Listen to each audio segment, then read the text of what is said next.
Hey, Besteas. Hey. Welcome back for another episode of the Hello Bestie podcast. I'm Maggie. I'm Tashima. Let's get into your book for today. Let's get into it. So this week we have Ace of Spades, and I'll read the description on the back. When two Nevia's private academy students, Devon Richards and Chiamaka Adebayo, are selected to be a part of the elite school's senior prefects, it looks like their year's off to an amazing start. After all, not only does it look great on college applications, but it officially puts them in the running for valedictorian too. Shortly after the announcement is made, though, someone who goes by Aces begins sending anonymous texts to reveal secrets about two of them that turn their lives upside down and threaten every aspect of their carefully planned futures. As Aces shows no sign of stopping, what seemed like a sick prank quickly turns into a dangerous game, with all the cards stacked against them. Can Devon and Chiamaka stop Aces before things become incredibly deadly? Before I even get into, internet stuff, what do you rate this book? I give it a solid 4.3. Really? Mm-hmm. Interesting. I enjoyed it. I give it a 5. Yes. I love this book. I was so obsessed. Good. I love everything about this. I love that for you. I've been dying to have this conversation with you about this. Yay! I'm excited. Let's get into it. So, it had a slow start for me. That's the only thing. Once I got into it, I got really into it. Yeah. It took a little while though. It did. But it's almost like you kind of had to go through those motions for everything else to make sense. I agree. Although, if you cut just even a little bit, you the connection would just not quite hurt as much, or in my opinion at least. So on Audible it has a 4.5, and on Goodreads it has a 4.1. One of the 5-star reviews said it reminded me a bit of OG Gossip Girl. Definitely A-. There was a 2-star review that said DNF, about 70%, wasn't my cup of tea. They wrote 2 negative, but they wrote 2 with 1 O. So it's kind of like, who cares what you think? Can I? Yeah, if you're not going to take time to proofread your negative reviews of a book of all things.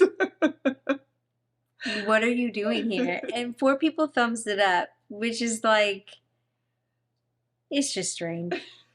You know? You could have felt the same way, but the fact that they put T-O instead of T-O-O should just make that.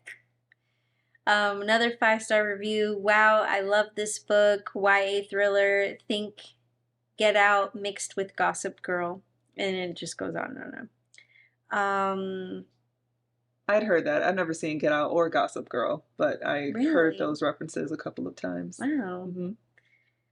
Someone else said, I wish I read this as a high schooler. This book definitely painted the challenges of being Black in a predominantly white school. This book was a bit slow in the beginning. It gave good character descriptions. I want to say it started picking up around chapter 20, but overall the plot was great. It definitely made my mouth hit the floor a few times. How do you think you would have reacted if you would have been the target of one of those messages?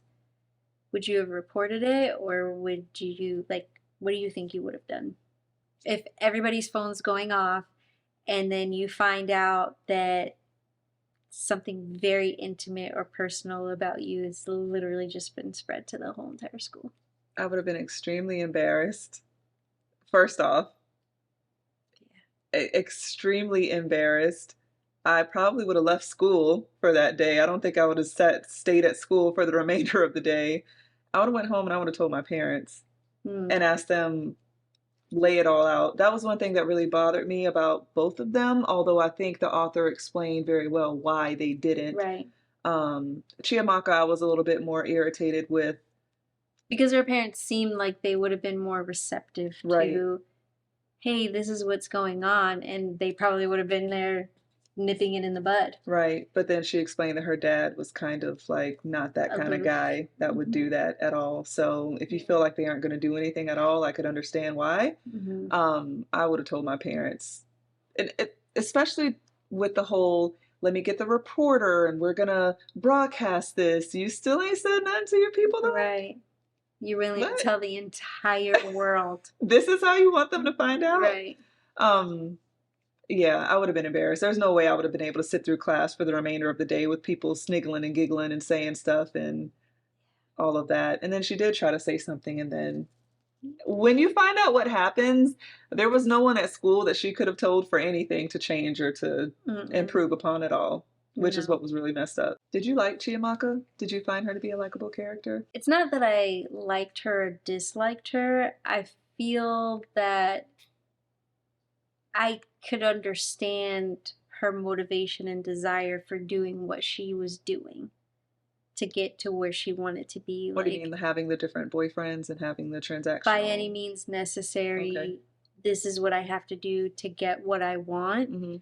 Part of me felt a little bad for her that she's surrounded by all of these fake people and that she couldn't really be herself except for with this one person. I guess I didn't, like in the beginning, I didn't dislike her. And then I felt bad for her. Like once you kind of everything starts to unravel. She was naive in her own way, as was Devon. You know, just her being very transactional and then Devon like just falling in love with all the wrong people.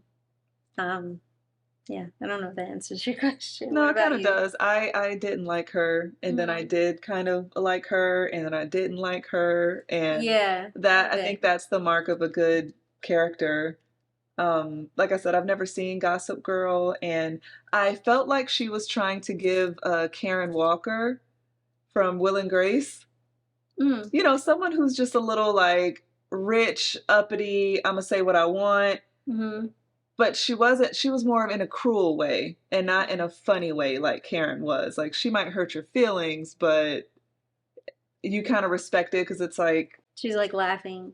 Yeah, it was just in a delivery. Like, she just seemed like a really mean-spirited person. And like, I didn't like that her and Devon were the only two black kids in the school and never really spoke to each other at all. And then when they started speaking to each other, I didn't like how she was treating him.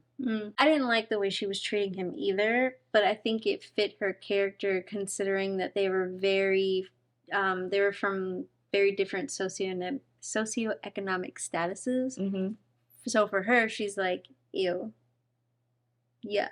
I understand that, and I feel that. It's just that... Because not everybody feels like, oh, just because we black, we gotta be teamed up. No, I'm not saying that they had to be best friends just because they were black. I mean, it ended up becoming that way. Obviously, in the end, they kind of needed to. I don't know if Jamie made a comment or she saw people saying things about him and she didn't like that. So it felt like she took this kind of internal protective stance of, I don't like them saying that about him, or I don't like them treating him this way, and I know that they're doing it probably because he's black, so how do they feel about me? But then when you talk to him, you're treating him like that too. That was what I didn't like about it, but I'm not saying they had to be best friends, but... Yeah. A little bit of a hypocrite. Yeah, a little bit, yeah. Yeah. And there were a couple times Devon was like, I know she's not talking to me. Or, you know, yeah. He was kind of funny at some points where he just like pointed out certain things like, why? For what? That sounds like a really stupid idea. Like you could just hear it and like see this thing happening in real life. What did you think about the candy store situation when she mysteriously had this piece of candy in her pocket? I felt like Jamie had something to do with that. I didn't think he did at first, but it was his reaction afterwards, and then even at the store. He didn't do anything to defend her. He didn't say, no, she wouldn't do a thing like that. Yeah. He was like, oh, just pay for it. I'll take care of it. The whole thing just seemed very weird. Right. And then when they left the store... like he was treating her funny and acting crazy, and I didn't like that whole situation a little bit. Right. What did you think about the whole hitting the girl with the car? That was when I started getting interested in the book. I don't know what chapter that was or whatever, but I said it took me a while to get into it. When I heard that, I was like, okay, we're starting to get into something a little bit here. Uh-huh. I kind of wish the book would have opened with that because I felt like it would have grabbed my attention immediately as opposed to I probably would have DNF'd this if it wasn't for book club. Really? If that was just on my own, the first little bit, Mhm. I probably wouldn't have finished it. So I'm glad that A, it was for book Wow. club because I would have missed out on a really good book. Mhm. But afterwards, I was just trying to think of what could have happened, what could have changed to really just lock me in the beginning, and it probably was something like that. But That makes sense. that whole thing, I thought it was realistic. Mhm. Two kids hit someone else, Mhm. don't want to get in trouble, got their whole lives ahead of them, but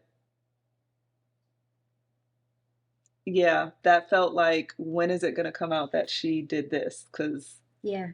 that's the real thing. Like, forget you being drunk at a party or you kissing this person, or when is that going to come out? I knew something was kind of suspicious when she said she went back and there was just no sign of this ever happening. Mm-hmm. Like, no blood on the road, like, except for the tree, Mm-hmm. everything was intact. Mm-hmm. And I was like, oh snap. So either this thing didn't really happen and she's cuckoo cuckoo, or this is a setup. Yeah. That's when I started being like, very suspicious. What did you think about Devon and his struggles in, like, with his sexuality, keeping it from his mom, and just like his struggle with being this person and not being able to tell the person that he loves the most? I felt really bad for him because, as we've talked about before, that's got to be a very difficult thing to go through, to have these feelings and feel like you can't express them. The mom kind of pissed me off a little bit though when he showed up beat up and she didn't really acknowledge it or say anything at all. It's like, the fuck? Yeah. So you just aren't what? Yeah. You aren't worried? And then later on in the book, it came out like so for me, I think initially I felt like the mom has to know. Mm-hmm. She just doesn't want to know, kind of Yeah. thing. And it turned out it wasn't that she didn't want to know. I want you to tell me in your own time. Right. Because for me, it just felt, if he's saying he's been getting beat up for years because of this, you're going home to your mom. Mm-hmm. Wouldn't she think has to something's know. up? She has to know. Yeah. So I felt really bad for him. And then just his whole living situation and the mom, it wasn't for lack of trying. It was that hard dynamic of, you can tell he's raised well and that he loves his mom because all he wants to do is help her. Yeah. But as a parent, wow, I never want my kids to feel like, what's going to happen to us if they can't get a job, or what's going to happen to us if they can't. And the mom was trying, working 3 jobs. It wasn't like she was a drug addict or lazy, or like she was single working mom, busting her ass and still not quite making ends meet. Mm-hmm. I just felt bad for his whole situation. Yeah, it was really devastating. Just the whole struggle. Yeah. Like, not feeling like you're good enough, but your mom really working hard to give you this opportunity, and you want the opportunity, but you really hate this whole situation, Mm-hmm. and you really don't want to be here, but she wants it for you, so I have to want it. Mm-hmm. And you got these 2 little brothers. It's not just you and her. Right. And, chances are, like, I got to get somewhere so that I can then help them get to where they're supposed to be. A lot's riding on him. Yeah. How did you feel about his whole dad situation? I did not like that they didn't tell him that when he went to go visit his dad, that was his death day on death row. That was like, I was totally anticipating it and just building myself up and expecting it, that when he went to go see Dre, that when he asked the lady to, if he could see his dad, I was just like, he's gone. Yeah. I would have been shocked if, oh yeah, he's here, let me go get him. And I wasn't expecting that at all. I thought for sure that they were going to say, but I wasn't expecting it, that it had happened as long ago as it did. Right, like literally on that day. That's what really hit me. For him to say, I don't want you to ever come back. that him being mad at his mom makes me feel like the mom and the dad had a very clear mutual understanding Right. that we're not going to tell him this. I'm going to tell him I don't ever want him to come back and he doesn't have to know. Mm-hmm. Like, I think that was the whole purpose of it. Because Right. for her to have stopped going and then, you know, as much as they were in love and all of this, you know, it just, I can't imagine that it was just, it didn't serve a purpose. I really other would than have for liked to have known what protection. he did. Yeah. Because they didn't say that. The dad was just kind of glossed over it. Well, I did something that they think I shouldn't have, and Mm-hmm. I don't think it was wrong, so I didn't apologize. So, okay. So, what did you? I felt like that part was missing a little bit. But when he visited Dre and asked him, what do the colors mean? I was like, Damn. yeah, Yeah. that was a hit. I like the way that was Ugh. delivered. Perfect. Yes. Chef's kiss. Mm-hmm. And it couldn't have been any better, Mm-hmm. to be honest with you. I agree. And even just his interaction with the lady at the counter, you could just feel the awkwardness of Mm-hmm. this small talk. When that whole small talk thing was happening, I was And like, she just kept, yeah, I was like, she doesn't know how to say it. Yeah. Yeah. And how did you feel about the whole Dre situation?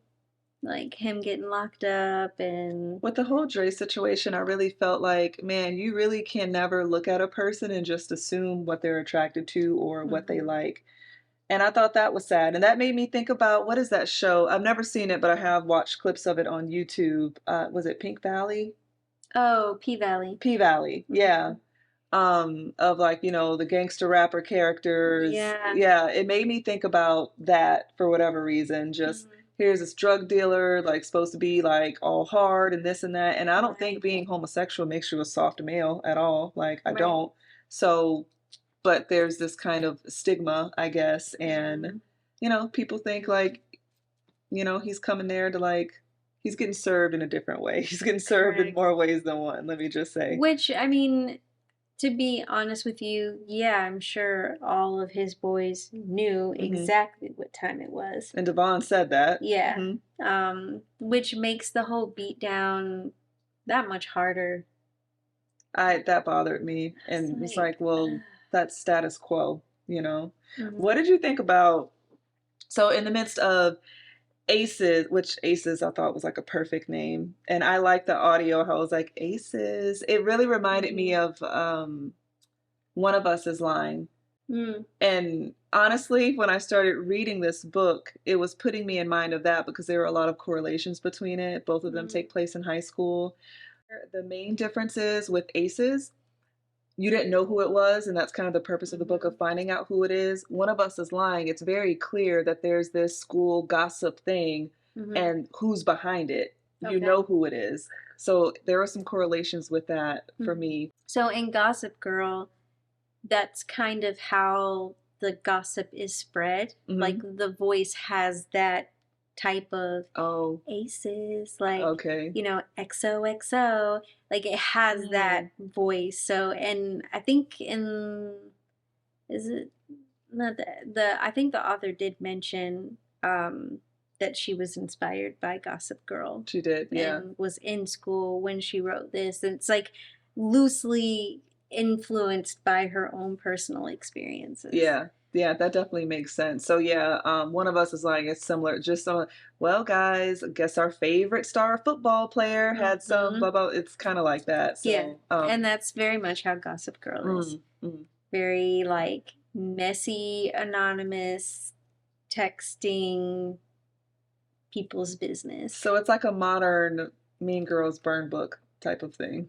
Yeah, but like in mass text messages but like for, I want to say it takes place in like New York, so it's like super ritzy private school Mm. New York kids who just have parents' money, get dropped off in like private cars, and yeah, like imagine like um Clueless meets Mean Girls meets Sex Mm. in the City Okay. in high school. Got it. Okay.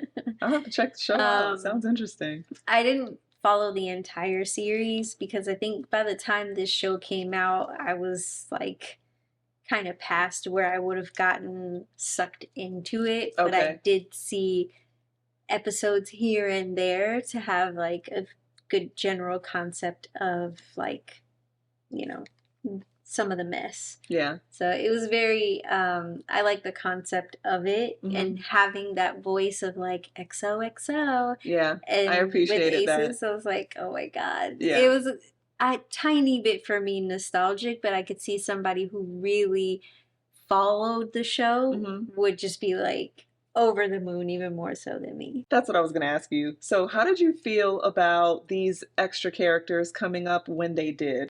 So, after the jumping, Devon gets rescued by this dude, Terrell, who tells him that they knew each other in middle school and that they had kissed before. And Devon starts saying how he has such a good memory. And, like, what did you feel about all of that? Were you, because I was kind of like, this seems a little. Yeah, it Don't seemed trust very him. suspicious. And I honestly thought for a hot second that he would be Aces, but then I also was like, but why though? Right. Like, what purpose would that serve? He doesn't go to the school, he has nothing to lose or gain. Right. He talks about being distrustful of all white people himself. Yeah. Right. So I enjoyed his character, like his cynicism in that way. But I just didn't really, I couldn't put my finger on what purpose is he serving other than throwing us off. And meanwhile, Belle comes in with Chiamaka, who basically was dating Jamie. I didn't like how over the moon she was for Jamie. That bothered me. It felt realistic, don't get me wrong, but I just pictured Chiamaka, even though I didn't particularly care for her character, sounded like she was just this gorgeous black girl, just, you know, people looking up to her, got little freshmen bringing her coffee and things like that, and you dating like way beneath you, you know, just to try to like put on airs or whatever. And then I don't know, I wanted her like with a strong guy. I don't know, I just felt like she was lusting after the wrong things. Or maybe not lusting after, but just, you know, but everybody's been there. I feel like Belle kind of represented the first time that Chiamaka actually dated somebody out of pure interest without anything to gain. Yeah, for sure. But she came along when all this ACEs stuff was initially getting started. Right. So it felt very. But it also, like, the way she presented herself was as an ally. Like, when Jamie was making light of the whole ACEs situation, and she was like, you're an ass. This isn't funny. Right. And so at that moment, you're just kind of like, okay, well, maybe she is cool. She's a girl's girl.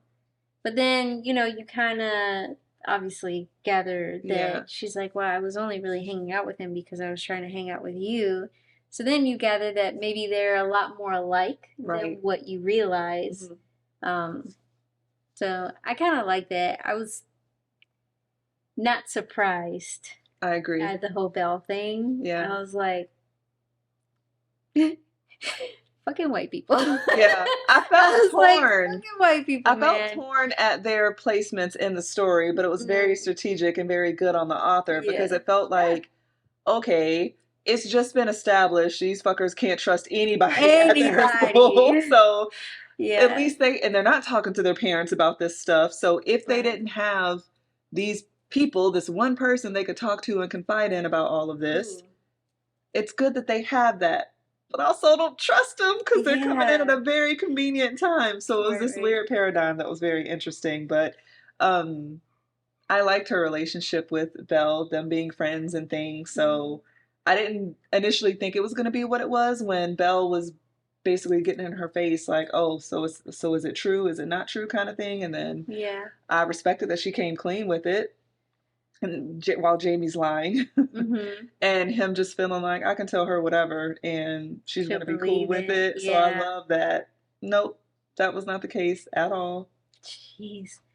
I think the biggest shock for me, well, I can't even say it was the biggest shock. Yeah, there was a bunch.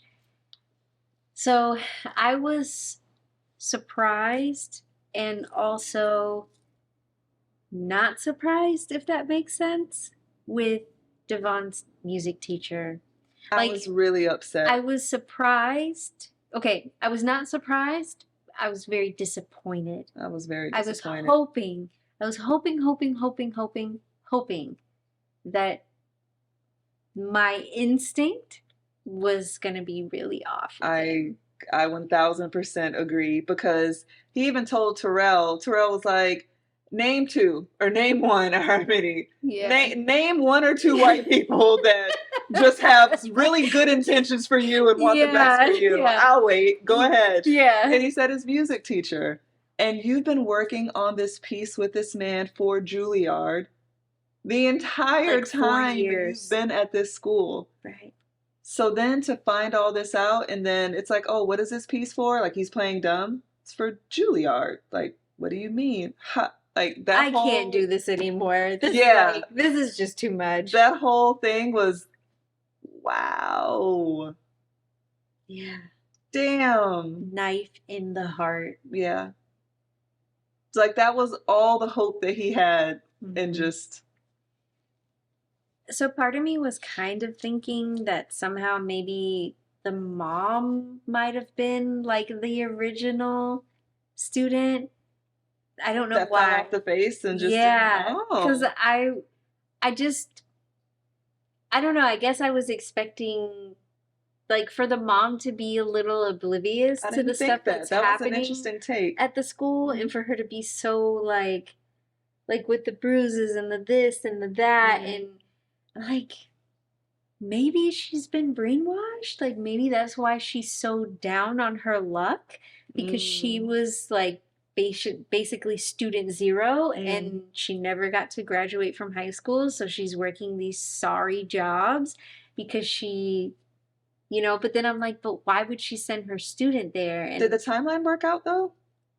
Probably not. Okay. I just was like, the whole time all this stuff is happening, I'm trying to figure out who is Aces, you know, and they're looking at these pictures, and I'm like, yeah, but he would have recognized her, you know, because like we never really got tidied up with the dad, and so I'm like, you know, maybe they're somehow connected to all of this, but they would never send their son there if they knew. So yeah, I like when stuff started to unravel, I honestly was like, everybody is Aces. Like, everybody is the person. I thought it was Terrell. I thought it was Belle. I thought it was Jamie. I thought it was the headmaster. I thought it was the teacher. Same. I literally thought it was everyone. I agree. I thought it was every single person that they mentioned, including the dude at the candy store. Like, I thought it was every person. Was Aces. So what did you think when they go and they decide, okay, we're gonna, first of all, the little nerdy dude who gave her all of this information, what computer to go to and all of that, met up on a Sunday, they go there. That was slightly predictable. Yeah. Did you think it was Belle, or did you think it was the girl who she hit? Like, just imagining Chiamaka's reaction, I thought it was Belle too. Yeah. I thought she was like, dang, my girlfriend out here. Like, et tu, Belle? Yeah, exactly. Exactly. I was like, man, what? Like, she, you know, that's for Jamie. Right. But then, when she, with her reaction being so extreme, I was like, yeah. So then I started thinking, maybe the girl who they hit didn't die, but is Aces and has orchestrated this whole thing because she knew who hit her and she wanted to get revenge. And then there was somebody else who I thought might be related to that girl and be seeking revenge or something like that. Yeah. Did you see this stuff with the reporter coming? I did. Like, I did, because here's the thing.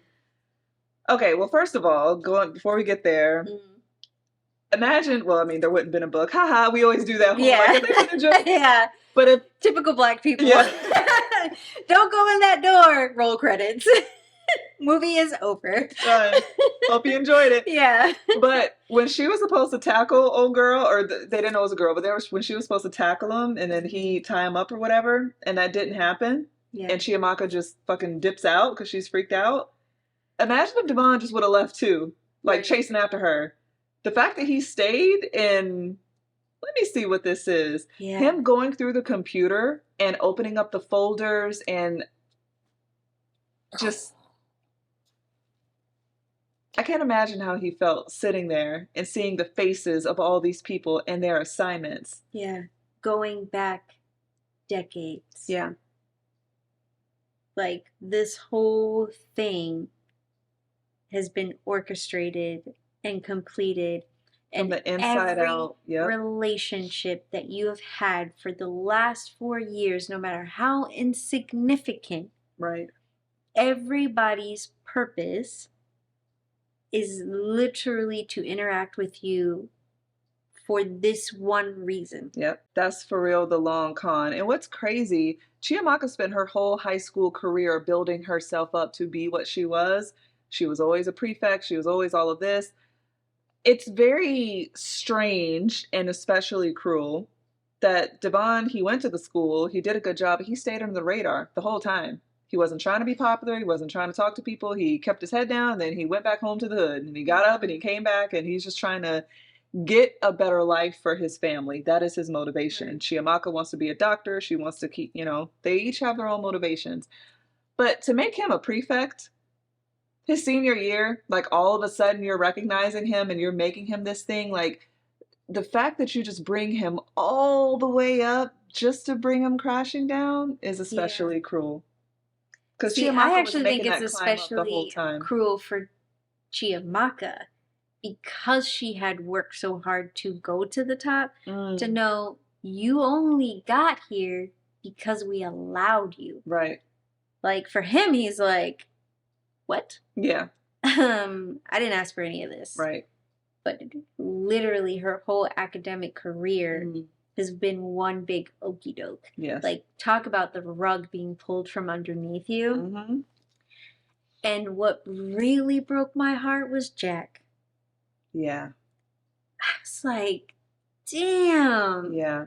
Because they grew up in the same neighborhood. Ultimately, at 2. Right. Yeah. You really, really, like, not only did you stick a knife in, you stuck it in salt and then stuck it in again. So question for you, was this clear because, and Jack knew because for you to allow him to beat the shit out of you and you don't even attempt to fight back and then your uncle comes in, no, it's cool. Yeah. I thought Devon was going to kill him, to be honest. I thought he was too. I thought he was too. Did they say when he turned?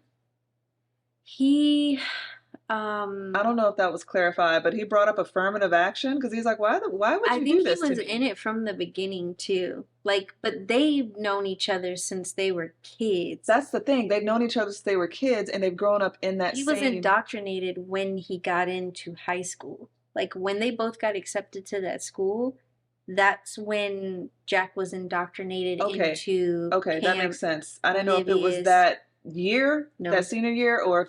Okay. Yeah. Because everybody else, they basically got their family has been in this. This is just what we do as a family. Right. We go here and we do this. But that wasn't Jack's case because he grew up in the hood with Devon. Right. So it started when his freshman year. I think for Jack, it was they grew like for him to have turned it down means that I no longer have this opportunity. And they basically, like are brainwashing like. Just like in current events. Right. Look at all these people taking all this from you. And obviously he's bottom barrel too. Right. But I'm white. So yeah, I deserve to be here. He doesn't.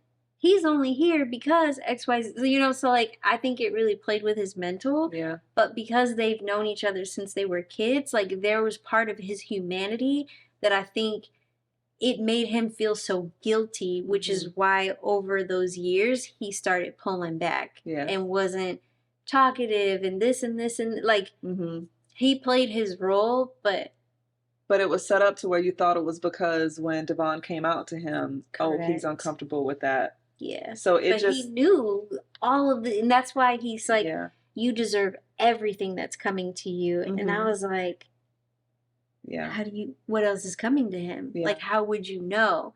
And that was another like, That tripped me out. And you know what really took me out? When Jamie told Chiamaka, like, who hit the girl? Who was driving? yeah. I was like, I saw that coming though. so when he was acting like he didn't know what she was talking about all this time. Yeah. And now all of a sudden you know exactly what she's talking about, but you flip the script. I felt really bad for her with the like whatever happened at his house party.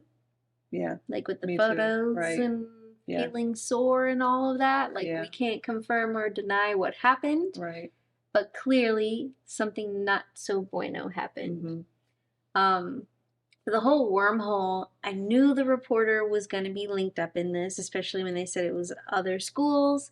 It fell too quickly in line, and then his random tweet, just like, you're going to tweet about this and we're meeting with the reporter tomorrow, seemed a little reckless. I mean, thank goodness that he did tweet about Absolutely. it, obviously. I felt like, okay, this is going to probably go viral, and that's great that he did that. I had hope for the reporter initially when it was like, yeah, this is the kind of thing that we want, because that would be a good story. It was too perfect, honestly. But what did it is we're gonna broadcast this, but we're gonna pretend like, what news station is gonna go through that trouble to try to get a story out of it? Yeah. And then just in the logistics and the school's just gonna let you go in. You're gonna pretend to be waiters, but who's filming this? How are you gonna film it for the world to see without an actual rolling camera for people to see? There's no hiding that on a tray or under it. So that whole thing just didn't. It was a little hokey. And when they go to Terrell's house and explain, he's like, "That's great." Devon's like, "Great." I was really looking forward to him kind of. Yeah, he was like, computer 17. I would have never picked up on it, but he was like, wait, I never mentioned that. And I feel like the computer 17 wasn't so much in your face. So I would have liked it to be, maybe, let's say Terrell mentioned something about the betrayal of his teacher, for him to say, but I didn't tell you about that. That we would have remembered. The specific computer number, I had, like, that, with all the stuff that was happening. I remembered the computer number. You did? Yeah, I did. I was like, computer number, what is this computer 17? Like, there's just too much stuff going on for me to remember the specifics of, like, what difference does it make? Yeah.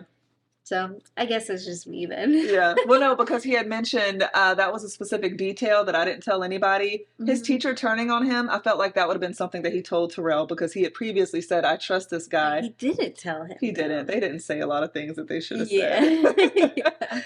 Thank goodness for protesters, man. They saved the day. Which was a little kind of like, Yeah. But, I mean, you know, like, people do be showing up. Yeah. When needed, so... when he found out it was Beth, and like, I guess I wasn't surprised, because just how strong her reaction was. I know it would have been a strong reaction because I thought it was Belle, but it felt stronger. And then the very next chapter, she starts explaining, like, this is the girl that's been in my dreams because I hit her. And that's really fucked up too. She's regretted this. She didn't even do it. She was obviously an accessory. She was a part of it. She could have easily have gone to the police. But again, what would have happened if she'd gone to the police? That would have blown their whole... So they were just banking on her doing exactly what she did, essentially. So by making her in fear of losing everything. Right. You know? Right. But yeah, that was... Just the whole thing was just one big hot plot twist. Yeah. And it was really cool. I absolutely love the epilogue. I think the epilogue had to be there. Let me tell you, when he said that last line of we're gonna dream because we deserve it, and then the music started, I think I was washing dishes. I was like, there better be. You were like, wait, how much time we got left on this thing? I was like, there better be an epilogue to find out. And so yeah, I was happy, but I would have liked to know what happened to the school and the other kids after. That's the only thing. I felt like I thought the part of the headmaster being her patient was chef's kiss. I love that. Perfect. Um, And for but him to be like in shock of, yeah, I still got where I needed to be yep. without you. Hmm. And I loved that they now make it a point to recruit other students away from schools like that do Yeah. that. I love the epilogue and I thought it was great. I just felt like I would have wanted to know, okay, so Niveus burned down, like what happened with graduation, what To be honest with you, I feel like everybody just moved on with their lives. Like it was what the end of school anyway. yeah. I feel like people probably just got their diplomas, went on with their business. Obviously, I would have liked a little bit more. For as long as the book was like 14 hours long, I felt like you could have threw in an extra 30 minutes and just given some backstory on that. I would have liked that, but yeah, just that Yeah, that was something an as awesome simple ending. as like, a week later, everybody seemed to have moved on with their lives, Yeah, never like a heard little from them. something. It just went from high school burned down to now we're grown. And, I do love that he was still with Terrell and, living with his mom. I love that his mom was alive. It didn't mention his brothers, I don't think. But Mm-mm. yeah, and then him and Chiamaka are still friends. And Yeah, yeah, I I love the enjoyed ending. that they kept their friendship. Yeah. I really enjoyed that they started their own school and a Hmm. mission to educate. And is there a part of you that's like, I wonder? There's a big part of me. Okay. Absolutely. He's Yeah. like, hell yeah. I don't know if they're that structured where every 10 years or every, Mhm. because that just seemed very intentional for whatever reason. We're Right. going to ruin someone's life Well, every 10 too years. far apart that like a whole generation could go and not be able to realize that this is a thing. Yeah. Because if you do it too often, then people are going to notice a pattern. But if you're waiting 10 years, these people their kids might be having kids. Yeah, but it's not like you're admitting black students every year, but every 10 years you decide to destroy two of them. Yeah. You're only admitting black Every people 10 every years. 10 years. True. So that in itself establishes a pattern. But yes. Yeah. Yes. And then especially listening to the author where yeah, I could see why you felt inspired to write this book, but I appreciate that it was a very dark time in my life. And, this is one of those books, like reading it, it would make you be real mad. Yeah. Yeah. Real mad. Just if I were in school right now, I'd probably suck my teeth at every person. Right. I'd be like, black people unite. Right. So, it's very like HBCU only. Yeah. Yeah. Yeah. We're not going to, yeah. Yeah. But no, a very, very good book. And for a debut novel, Chef's Kiss. Excellent. Yeah. So good. I loved it. I really enjoyed it. I love the artwork, like you mentioned. It's beautiful. It is. Like, I just kept because I was looking at it on my phone, so I just would flip it around to just really, I don't know. I think the artist captured these characters perfectly. I think so too. Yeah. I love that they did Chiamaka with the curly hair because they mentioned that she wore her hair straight a lot. Mm-hmm. And especially because she really tapped into herself towards the end. I think it would have done her a disservice to have her with like this straight hair with a headband, looking like, right. You just kind of be like, but we don't like that version of her. Yeah. Yeah. So no, I love that, and I appreciated her mom doing her hair and cooking, and she was a gem. Yeah, I love that. When she was talking about the food and her dad is cooking and like the spices, I was like, oh, I don't know why this smells so good, but I want to taste it. She's like, when her husband's like, yeah, everybody can't handle the spice, and she's like, it'll be fine. Yeah, yeah. I was like, oh, I want to try that so bad. I've never had it, but I got to try it. Same. Chiamaka did make me laugh, too, when she first went to Terrell's house, and he's like, y'all want to spend the night here? And she was like, I would rather die. She's like, I'd rather die than spend the night here. No offense. And then said Terrell started laughing. That was a very Karen Walker. Like, you totally just insulted him, but he's still laughing. Mm-hmm. Yeah. Chef's Kiss. Very good book. Good pick. Yeah. 10 out of 10. I love this book. All right, good. I'm glad you love that book so much. Yeah, I did. Awesome. Yeah. All right, guys. So stay tuned next We're going to be discussing The Amendment by Kiersten Modglin, which is part 2 in her series. So yeah, stay tuned. And we'll make sure that, because we talked about part 1, didn't we? We did. Yeah, so I'll make sure that I link that down below. Awesome. All right, besties.